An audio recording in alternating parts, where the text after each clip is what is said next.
नमस्कार, मैं किरण चौधरी एक बार फिर से आप सभी का हार्दिक स्वागत करती हूँ। राजस्थान की ज्योग्राफी के अंतर्गत वन्य जीव संरक्षण का आज हम एक नया टॉपिक लेके आए हैं, राजस्थान के वन्य जीव अभ्यारण्य। तो आज हम चर्चा करेंगे राजस्थान के अभ्यारण्यों की। देखिए, सबसे पहले हम बात करते हैं कि अभ्यारण्य किसे कहते हैं।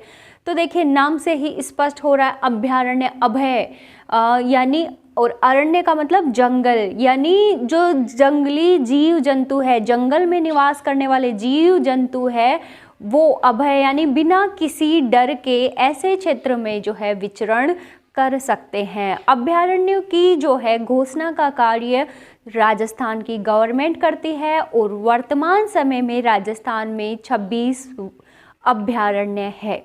तो जो है हम एक एक अभयारण्य की चर्चा करते हुए चलेंगे।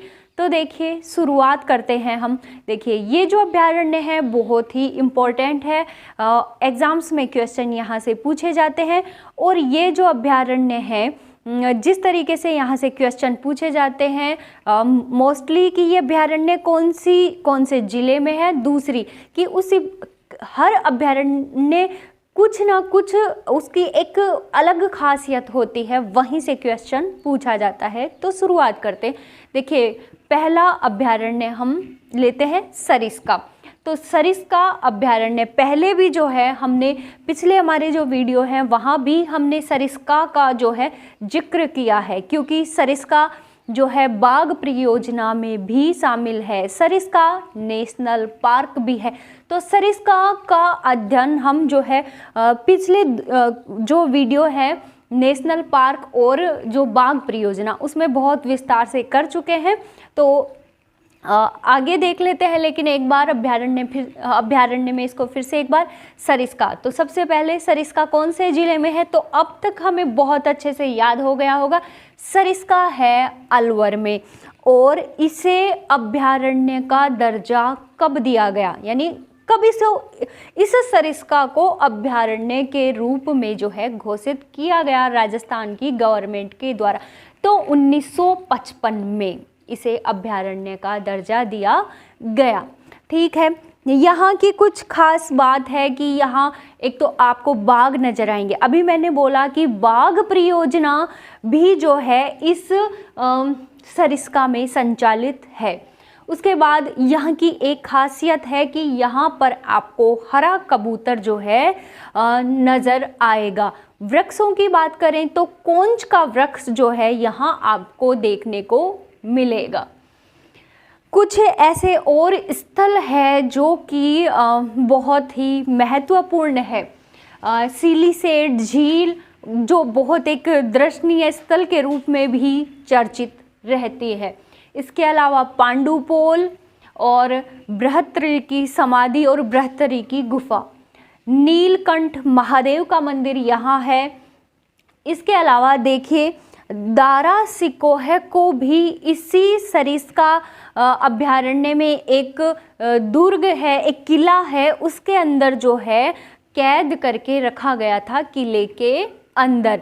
इसके अलावा ये जो सरिस्का जो अभयारण्य है, ये 2 पठार हैं छोटे छोटे, उनके ऊपर ये जो है विस्तृत है। वो पठार है क्रास का व काकनवाड़ी का पठार।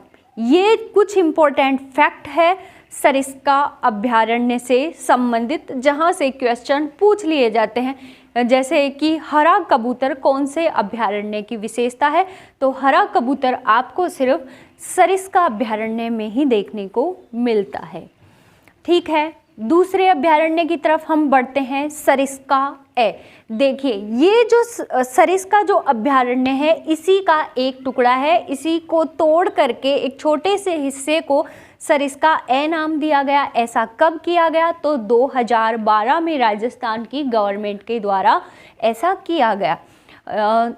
देखिए, इसका इम्पोर्टेंट फैक्ट आने वाले एग्जाम में पूछा जा सकता है कि राजस्थान का सबसे छोटा और सबसे नवीनतम अभयारण्य कौन सा है, तो वो सरिस्का ए। ध्यान रखिएगा, सरिस्का ए जो सबसे छोटा और सबसे नवीन अभयारण्य है राजस्थान का।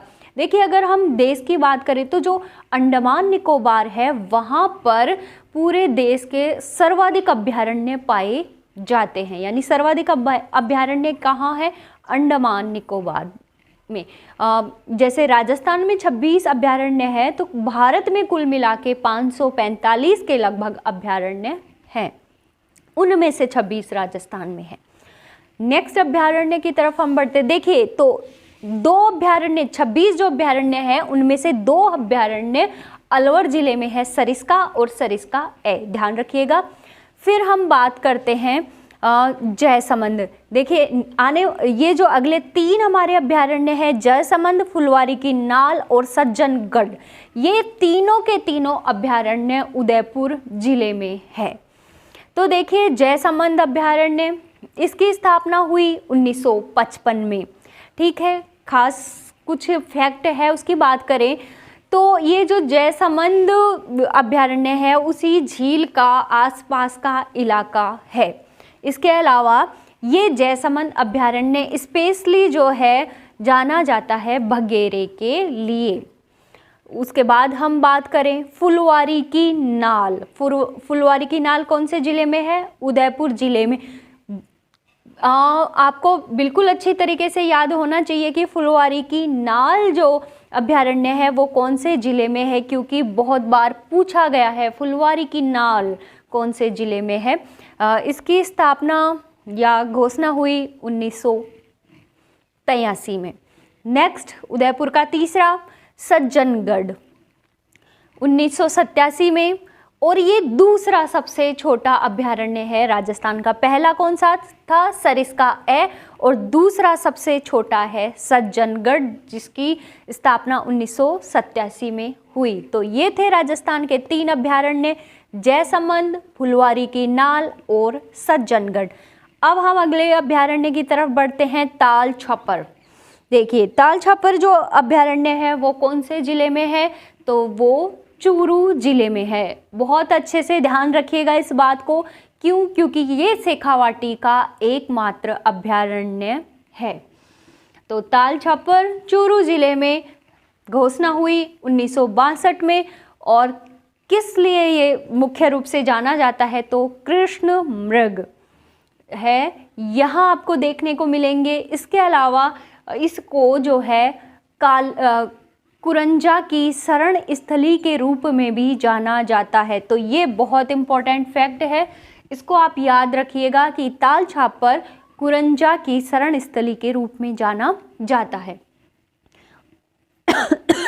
शेखावाटी का एकमात्र अभयारण्य।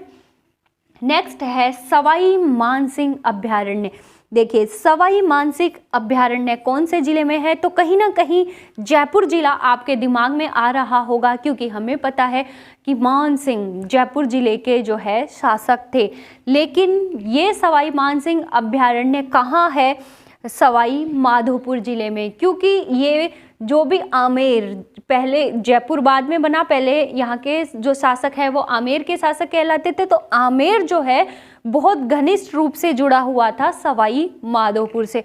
तो सवाई इस तरीके से याद रख लीजिएगा कि सवाई मानसिंह अभयारण्य कहाँ है? सवाई माधोपुर ज़िले में है। ये कब बना? 1984 में जो है ये बना। अगले की तरफ हम बढ़ते हैं। नेक्स्ट है हमारा बंद बारेठा। तो देखिए बंद बारेठा ये कौन से ज़िले में है? भरतपुर ज़िले में।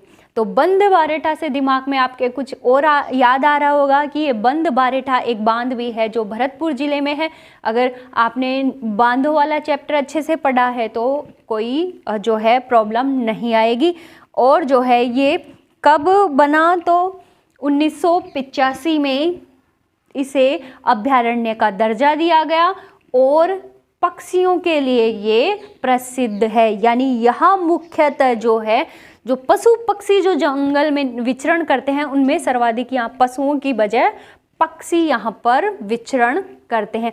तो देखिए 26 जो हमारे राजस्थान के अभयारण्य है, 8 की आज हम चर्चा कर चुके हैं, और बाकी के जो बचे हुए अभयारण्य हैं उनकी चर्चा हम नेक्स्ट वीडियो में करेंगे।